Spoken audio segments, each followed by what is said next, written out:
Good evening, everyone. My name is Hardy. I run a little place called Digital Spot, probably wants to be known Bella Vista.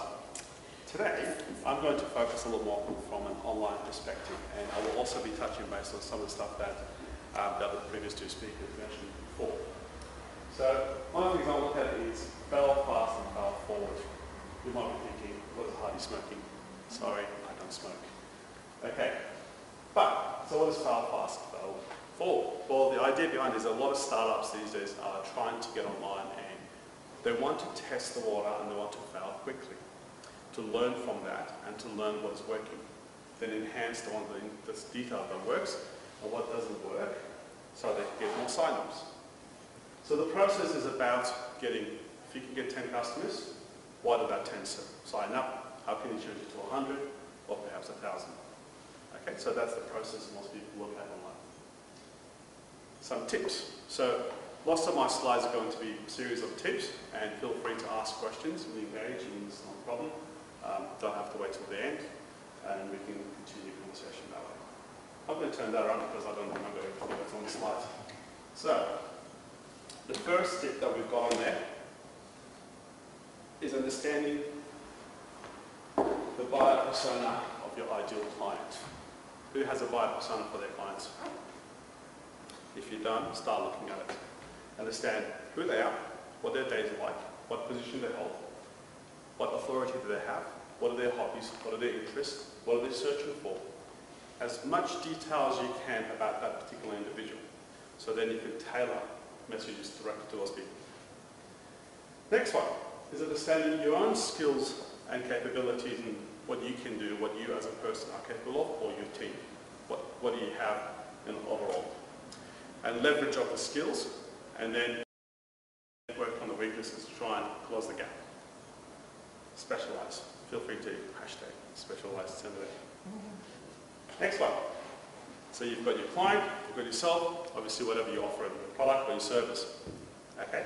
Understanding your product and service, exactly who it's for, whether it's the right product, the right service, the right price. Get your house in order. So many people go out there and do a presentation. They have all their products. They don't have the documentation.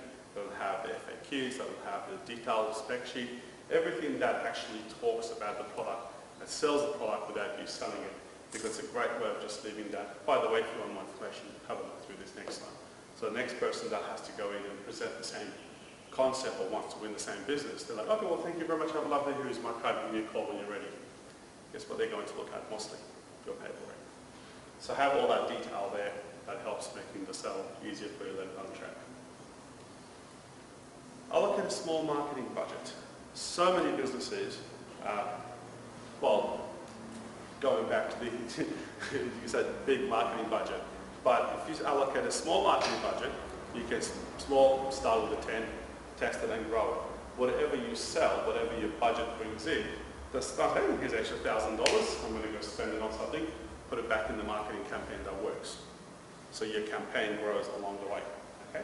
So whatever sales you make, be willing to spend that money back into the marketing when you test it. So if you're doing multiple different channels and you're marketing through different channels, whichever channel brings in the money, try and allocate more budget and refine your other channels. Offer promotions. So if you have an ebook, if you've got a subscription system, if you've got an online service where people can actually sign up, offer promotions, offer coupons, have a referral program. Okay? Nothing is more powerful than finding somebody in an industry who's an influencer that can really fall in love with your product or service and send a tweet out about your product or what you offer it. That way, they can drive a lot more people, because in an industry, an influencer, they have followers who share the same common goals, hobbies and interests. It's easier to sell to them if one of those individuals actually like what you do. So, you're doing all that sort of stuff. Track, measure your promotions, your goals, your coupons, your referrals, so you understand which channel is actually working from a digital perspective. There are so many tools out there that can help you do a lot of this stuff, and automate it. It's not difficult at all. I mentioned don't go with acronyms, but I'll put two on there. Who knows what CPA and LTV? Okay, so you need to measure your churn, how many people come on board, how many people you're losing each month. What's the cost associated with that? What's the cost per acquisition of getting a new client? What is the lifetime value of your customer? Okay? Once you understand those financial numbers, then you can actually look at your expenses and you can plan accordingly. And by understanding your channels, you can see, well, I can get 5% conversion on, let's say, on Facebook, and the cost per acquisition is, let's say, $2, and the lifetime value of a customer is X, then which channel is more profitable? Now I have a small budget, where do I effectively apply that budget? Okay. Play with your pricing. Do A/B testing on your pricing, on your offers, on your pages. Refine your landing pages. Do different versions of your site. Do different contents, different titles, different images. Be as creative as you can be and send them out to different channels or the same channel, except split your traffic. If you come into the site, 50% here, 50% there, or 30, 20, 50, and just play with it, see which one is more effective, and then use that and refine it a bit more. Join groups. Yeah. Okay, so join lots of groups. Join like meetup groups, local business chamber, clubs, weekend golf cart racing, I don't know, roving clubs, whatever you want to do, because by joining groups, you are actually specializing in a particular field, and don't do everything, just specialize in a niche, focus on one niche. Then you become the person who does content marketing, or you become the person who does Joomla, or the person who develops or designs for X, Y, Z. Okay, because there's a lot of this products already out there, but a lot of people I come across, oh, we do everything. No, we don't do everything. We do content marketing, content strategy, and they're pretty much the same thing. And we know who for, so that's what we focus on. So joining groups helps you get the word out offline to drive it online. Be aggressive. Not aggressive in a way that you're out there. People remember you. Be memorable. And network with as many people as you can. Other business owners, other industry leaders. Go to industry conferences. And add value. Don't just turn up. Add some value. Offer them something. Teach them something. Show something. Don't just sell. The biggest problem we have is people go, hey, I sell chairs. Do you want to buy one? I don't want to buy a chair. I've got 1,000 of them. I don't want a chair. But if you can tell me that's a really good chair you've got here, and maybe you can do this. Oh, thank you for that. I'll go back to the office. I'll adjust it so I've got more of a support on my back. So I will remember that next time. Target influence is what I was mentioning before. Okay? How you doing? It's like, just randomly. Just send them a tweet, send them a message. I did a bit of spamming today. Been targeting this company called DigitalOcean. Who knows DigitalOcean? Yeah. They're a virtual, they do VPSs and cloud computing. They don't have a data center in the city. They've been talking about it for years. They've never opened one up, so I decided to put a Twitter campaign together and automated the whole thing and sent out 7 or 8 different tweets. Posters of Sydney with their logo. We need a data center in Sydney from DigitalOcean. They pick up the conversation, and they've got tens of thousands of followers. I don't know how many followers they've got. It helps with the brand awareness of people who help bring these people into Sydney. Then it creates a vibe, it creates an awareness around your brand within the community as well. So get involved in targeting influencers to get them to do something. Okay, whether it's for you or the industry, focus on the industry. Add value to the rest of the people, not just yourself. Automate and educate. So automation, it's fairly easy to achieve these days with regards to email marketing. But what people tend to do with automation is, I've actually got a client at the moment, they have 20,000 clients. We're doing a segment of about 2,000 of their customers, picking it up, doing a one email blast, but then the emails have multiple different links because they have no idea what client does what. From there, whatever they click on, then we record which customer was interested in what. So we started filtering them down and sharing more specific information. It just becomes a tree, branches down. So we do some interesting work with them. Okay, so automate and educate, use your emails and your landing pages. Land them, depending on what they click on, take them to a different landing page. Take a stranger for a coffee. Hashtag Neato. What I mean by that, in our building in the office, there's about 60, 70 different offices in the building. And I've got about probably 8 to 10 clients in the building. Why do they come to us, not to the other 4 web development companies in there? Nobody knows who they are. They just don't talk to them. They just, hi, how you going? Keep walking. You meet them in the cafe downstairs and you engage in a conversation, And say, let me buy you a coffee, just sit down for a chat. Engage in that conversation, build that relationship, and over time, come back to you. And pretty much every single client in our building that we've picked up has been exactly the same. I don't even need to go looking for clients. So whenever somebody new moves in and they ask the guy next door, which is what happened last week, oh, who did your website? Oh, he did downstairs. So I'm going to go talk to him. I had two guys walk into our office and open and go, oh, when you get a chance, we'll have a chat about our website. Sure. Why not? So talk to strangers. Fine. No.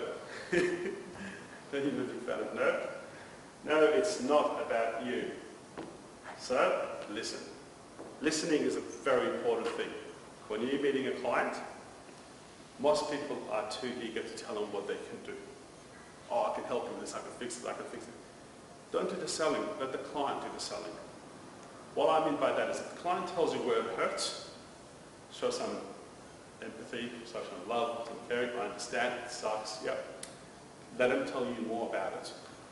And then once they're like, yeah, I feel like you've listened to them, they feel more comfortable around you, then you say, well, you know how that you mentioned that problem, we can fix it in this manner. You're building a relationship. A long time ago, somebody said to me, never sell to a client sitting on the other side unless they have a smile on their face. Then you've made a friend. So make a friend first. Don't just make a client. They're not just a number. They're a human being. Treat them with respect, and they'll build a relationship and they'll stay with you for a very long time. My first client I picked up was actually a big client. My first big client I picked up was about 5 or 6 years ago. Almost 6 years ago. He was with us for about 3 years. He decided to say, look, we're moving away, taking our services to another provider because my son does content marketing and online marketing and blah, blah, blah. And we want to support him in his career in his agency that he's working with. And, excuse me, will that one take over? But absolutely no problem. That same afternoon, send him a long email with every single password, every single login, every single link, a copy of his website, access to everything. Made it super simple. He went away for, I think, about 3 to 6 months. He came back and goes, by the way, can we come back? I'm like, of course you can. Make the transition easy even if they leave, because that only leaves a good impression and they will come back. Because because my son's too busy with our other projects at work and they don't have the time for us, so we'll like to stay. So now they're still with us almost 6 years later. Okay. So listening is not about defending, it's about accommodating for what they have to say. Finally, my last point is very interesting. Spy. Now, look at the government. They've got a massive sort of a talk in the media and everything about spying on the people, and people go, we don't want you to spy on us. I don't call it spying, they call it metadata. We're going to collect metadata. Well, guess what? The metadata that they're going to collect to identify you, your location, your hobby, your interest, it's already there. Tap into it as a business. Tap into it to understand what your audience are doing. What is it that are they hiring? Are they firing? Are they growing? Are they, shrinking? What's happening with their business? Understand your customers. Are they coming from us, going to there? Where are your customers coming from?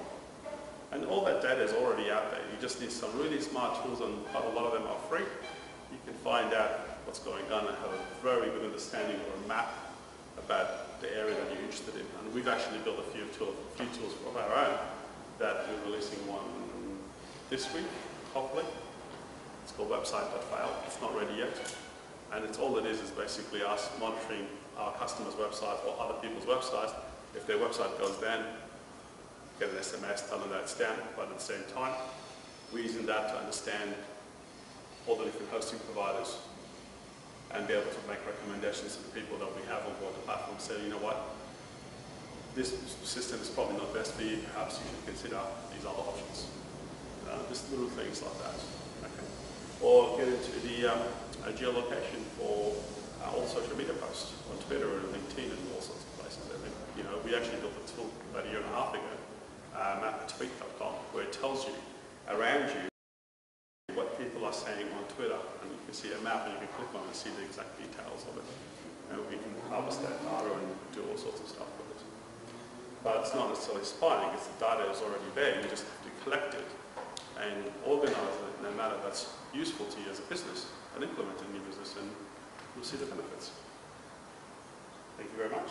If you have any questions, Ask Hardy was taken, so I said, let's ask Hardy as a hashtag so I can filter it. Cheers.